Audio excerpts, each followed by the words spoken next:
Olivia Prescott was born in 1985, the only child of wealthy and accomplished parents in Larchmont, New York. Raised amid privilege, she was groomed for success.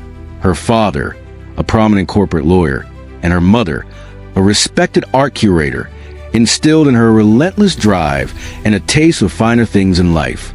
Olivia excelled academically, captivating teachers and peers alike with her intelligence, charisma, and flair for the dramatic. After college, Olivia entered New York's glittering art world, securing a position at a renowned auction house. It was there she met Woody Fuller, a charming finance professional 7 years her senior. Their whirlwind romance swept her off her feet. Within a year, Woody proposed, and their lavish wedding at the Biltmore estate became the social event of the season. The early years of marriage were glamorous. Exotic vacations, high society parties, and professional triumphs. Olivia thrived, opening her own gallery in Chelsea, while Woody's finance career soared. But behind the polished exterior, cracks began to appear. Woody's absences grew longer, his attention elsewhere. Olivia, once the center of their shared world, found herself increasingly alone. By their 5th anniversary, the Fullers had mastered appearances, smiling for the cameras while living separate lives behind closed doors. The facade crumbled slowly, and in 2016, Olivia initiated divorce proceedings.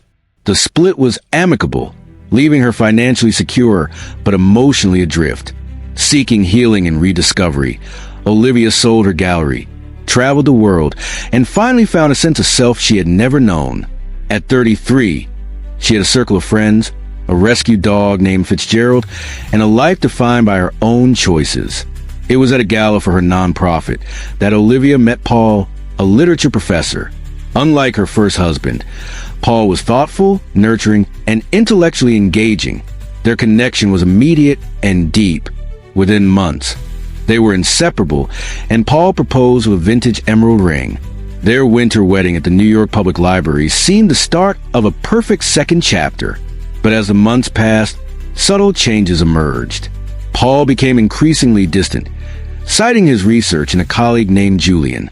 Olivia, cautious not to repeat past mistakes, began noticing inconsistencies, unexplained absences, secretive calls, and the faint scent of unfamiliar cologne.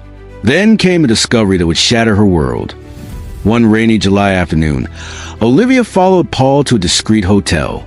There, she saw something she could never have imagined. Paul in an intimate embrace with Woody, her ex-husband. 2 men she had loved and trusted most had betrayed her in the most unimaginable way.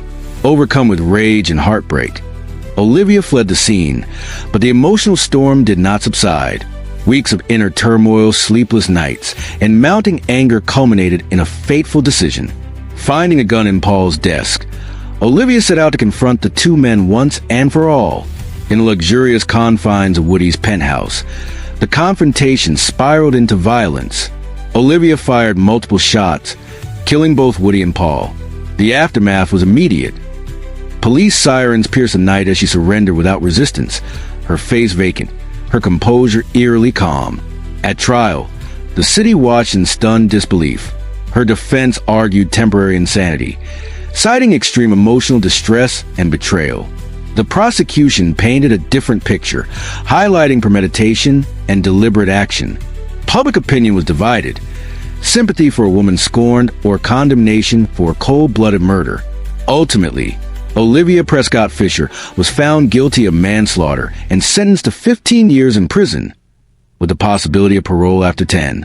The verdict left society grappling with the devastating consequences of betrayal, passion, and uncontrolled emotion. Olivia's story serves as a chilling reminder of the fragility of trust and the dangerous power of betrayal. A cautionary tale of love, obsession, and a momentary lapse that forever changed lives.